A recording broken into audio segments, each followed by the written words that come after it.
इस बड़े गौर से देख रहे हैं कि मैं क्यों बोल रहा हूं। तो माननीय नेता प्रतिपक्ष को मैं बता दूं, बोलने का बोलो। माननीय नेता प्रतिपक्ष को बता दूं, ये जो विधेयक लाया गया है लोकतंत्र सेनानियों के सम्मान के लिए, इस पूरे 200 माननीय सदस्यों के हाउस में केवल 2 ऐसे लोग हैं जो स्वयं लोकतंत्र सेनानी है, जेल में रहे थे। पहले हैं माननीय ताराचंद जी जैन, जिन्होंने चर्चा की शुरुआत की थी। बेटो ये पुरानी होना है, माननीय सदस्य यहाँ परिचय नहीं करा रहे। दूसरा हूं मैं जो इस चर्चा को समापन कर रहा हूं। माननीय अध्यक्ष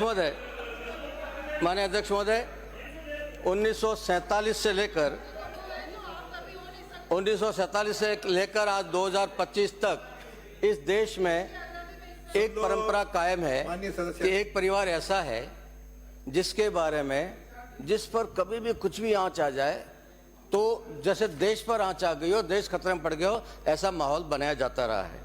वही 1975 में हुआ। एक सांसद रायबरेली से उनके चुनाव को चुनौती दी गई, उनके सामने जो हारा उस प्रतिनिधि द्वारा, और उसको कोर्ट ने स्वीकार कर लिया, उनका चुनाव रद्द कर दिया, अमान्य कर दिया और उनको अगले 6 साल तक के लिए चुनाव लड़ने के लिए अयोग्य घोषित कर लिया। सिर्फ इस एक बात से देश खतरे में पड़ गया, देश का संविधान खतरे में पड़ गया, और इसलिए देश में आपातकाल जैसा काला कालखंड लाना पड़ा। और इसलिए उस समय एक कवि हुए हैं, दुष्यंत, बहुत प्रसिद्ध कवि है, उनका एक शेर उस समय के शासन के लिए कहा गया था कि मत कहो आकाश में कोहरा घना है, मत कहो आकाश में कोहरा घना है, यह किसी की व्यक्तिगत आलोचना है। इतना खतरनाक माहौल था, कुछ भी बोलना मुश्किल, कुछ भी लिखना मुश्किल, कुछ भी यदि इशारा भी कर लिया तो अंदर डाल देते थे। ये वो माहौल था और केवल उस भय का माहौल सिर्फ इसलिए खड़ा किया गया, उस एक परिवार की सत्ता को कायम रखना था, उस एक व्यक्ति की सत्ता को कायम रखना था। मुझे उम्मीद थी कि नेता प्रतिपक्ष और वरिष्ठ सदस्य बोल रहे थे तो उस कालखंड पे अफसोस प्रकट करते, हमसे भूल हुई, आपातकाल नहीं लगाना चाहिए था, वो अत्याचार नहीं करने चाहिए थे, ये सब बोला होता तो अच्छा लगता।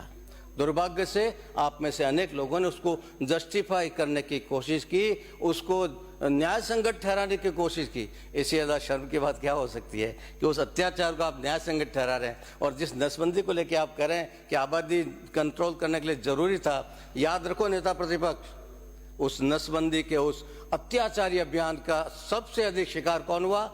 ST, SC और OBC, जिससे आप भी आते हो। उन लोगों पर सबसे ज्यादा अत्याचार हुआ। 17 साल के कुंवारे से लेके 77 साल के बूढ़ों तक के अब नसबंदी कर दी गई, और इट इज ऑन रिकॉर्ड, हवा में नहीं बात कर रहा हूं। और जो जेल गए थे उनकी उम्र क्या थी? सबसे कम उम्र का हमारा साथी था 13 साल का, और सबसे अधिक उम्र के हमारे साथी थे राधाकृष्ण रस्तोगी, वरिष्ठ जो अधिवक्ता थे, इस बाद में जो एडवोकेट जनरल भी रहे राजस्थान हाईकोर्ट के, वो 83 साल के थे। 13 साल से 83 साल तक के लोगों को अंदर डाला गया, और जितने लोग अंदर गए उसमें से राजनेता तो मुश्किल से 15-20% थे, बाकी सारे या तो विद्यार्थी थे, या फिर व्यापारी थे, या छोटे मोटे मजदूर थे, किसान थे, कर्मचारी थे। ऐसे लोगों को अंदर डाला गया सिर्फ इसलिए कि उन्होंने विरोध किया था कि यह आपातकाल ठीक नहीं है, ये संविधान के अनेक धाराओं को आपने निलंबित कर दिया है, वो ठीक नहीं है, मौलिक अधिकारों को आपने समाप्त कर दिया है, वो ठीक नहीं है, हम उसका विरोध करते हैं। ये कहने की हिम्मत जिन लोगों ने की, उनको कहा गया लोकतंत्र सेनानी। अत्याचार कितने हुए थे आप कल्पना नहीं कर सकते। वर्णन किया एक राजेंद्र गहलोत साहब का नाम, एक हमारे माननीय सदस्य रहे इस सदन के घनश्याम जी तिवारी, उन पर भी अमानवीय अत्याचार हुए, अमानवीय, कल्पना नहीं कर सकते वो अत्याचार हुए। और कह रहे हैं कि जो अपराध करेगा वो तो जेल जाएगा ही। उनका अपराध क्या था? मैं मेरा उदाहरण दे रहा हूँ। उस समय ये हालत ये थी, मैंने दो बार सत्याग्रह किया। 14 नवंबर को पहली बार सत्याग्रह किया सोजत से, 25 दिन रहा अंदर। धारा क्या थी? 107, 151। 107 और 151 में 25 घंटे नहीं रहता अंदर आदमी, 25 दिन में अंदर रहा। और उसके बाद जमानत करा के मैं बाहर आया और दोबारा सत्याग्रह किया 30 दिसंबर को, और उसके बाद उसमें मुझे DIR में लिया पाली में, और मजिस्ट्रेट जो थे CJM थे वो हमारी पेशी पे पेशी। हमने कहा जब सुनो केस, तो बोले तुम्हारा वकील क्या है? कोई हमारा वकील केस लड़ने को तैयार नहीं होता था। मुश्किल से गिने चुने लोग थे जो केस लड़ते थे। कोई हमारे पक्ष में गवाह देने को तैयार नहीं होता डर के मारे, कोई हमारी जमानत देने को तैयार नहीं होता डर के मारे, और मजिस्ट्रेट खुद सुनने को तैयार नहीं होते थे, हिम्मत नहीं पड़ती थी। कई महीनों बाद एक जब ट्रांसफर हुए दूसरे मजिस्ट्रेट आए, उन्होंने हिम्मत करके सुनवाई शुरू की, और जब मेरी सुनवाई हो रही थी, जिस पुलिस इंस्पेक्टर ने मुझे गिरफ्तार किया था उसको गवाह के लिए बुलाया गया। उसको कहा भी इसका अपराध क्या है, उस समय का वातावरण क्या था वो बताने के लिए उदाहरण दे रहा हूँ। उसको पूछा कि भाई इसका अपराध क्या है? साहब ये आगजनी कर रहे थे। अच्छा क्या कर रहे थे? और इनके हाथ में मशाले थी। 2 आदमी थे, माणकचंद यति और मैं। कलेक्टर चौराहे के आसपास से हम पाली में 2 मशाले लेकर चले, लगभग 1.5 किलोमीटर चले हम। बोले कितना चले? 1.5 किलोमीटर। हाथ में क्या था? मशाले थी। कि कितनी दुकानों को आग लगाई, कितने घरों को आग लगाई? बोले कहीं नहीं लगाई। तो फिर कहाँ आगजनी कर रहे थे? फिर बोले दूसरा आरोप क्या है? तो बोले साहब सरकार के खिलाफ जनता को भड़का रहे थे। अच्छा क्या कर रहे थे? भाषण दिया? नहीं भाषण तो नहीं दिया। तो क्या किया? बोले नारे लगा रहे थे। क्या नारा लगाया? पुलिस इंस्पेक्टर ऑन रिकॉर्ड करा, और CJM कोर्ट पाली के रिकॉर्ड में आज भी दर्ज है। वो पुलिस इंस्पेक्टर कहता है साहब ये भारत माता की जय बोल रहे थे।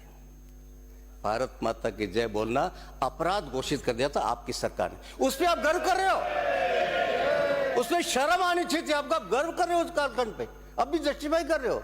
आपसे अधिक गया पिता और कौन हो सकता है जो उस कालखंड को भी जस्टिफाई करने के लिए तुला हुआ है। इतना भयंकर उसमें जो माहौल था, डर का माहौल, उस सारे में से उस सारे का हमने मुकाबला किया। अपने कैरियर की चिंता छोड़कर, अपने जीवन की चिंता छोड़कर, अपने शरीर की चिंता छोड़कर, अपने पीछे परिवार की चिंता छोड़कर। कईयों के व्यापार बर्बाद हो गए, कईयों के धंधे बर्बाद हो गए, कईयों की खेती बर्बाद हो गई। कई ऐसे परिवार तो जिंदगी भर वापस खड़े नहीं हो पाए, जिनको हम सहायता देकर खड़ा करने की अब भी कोशिश कर रहे हैं। इसलिए ये जो कुछ हो रहा है, ये बिल जो लाया गया, ये बिल्कुल अत्यंत महत्वपूर्ण है और इसका समर्थन किया ही जाना चाहिए था। मुझे उम्मीद थी कि प्रतिपक्ष भी इस बिल का भी समर्थन करता और उस कालखंड पर क्षमा याचना भी करता, अफसोस जाहिर करता। लेकिन फिर आप विषय से भटकने की कोशिश कर रहे हो। और मैं माननीय अध्यक्ष महोदय, अंत में मैं निवेदन करता हूं कि मैं राजस्थान सरकार का धन्यवाद करता हूं कि माननीय वसुंधरा जी ने भी ये हमारे दर्द को समझा था, और माननीय भजन लाल जी ने हमारे दर्द को समझा है। और हम पे भरपाई नहीं हो सकती, उसकी भरपाई नहीं हो सकती, लेकिन आप पे छोटा सा भरम लगाने का आपने कोशिश की है, उसके लिए आपका बहुत बहुत धन्यवाद। और एक बार फिर प्रतिपक्ष की निंदा करता हूं, जिन्होंने इस ऐसा घोर कृत्य भी किया और अब भी उसके पक्ष में खड़े हैं। मैं उसके लिए आपकी निंदा करता हूँ। धन्यवाद।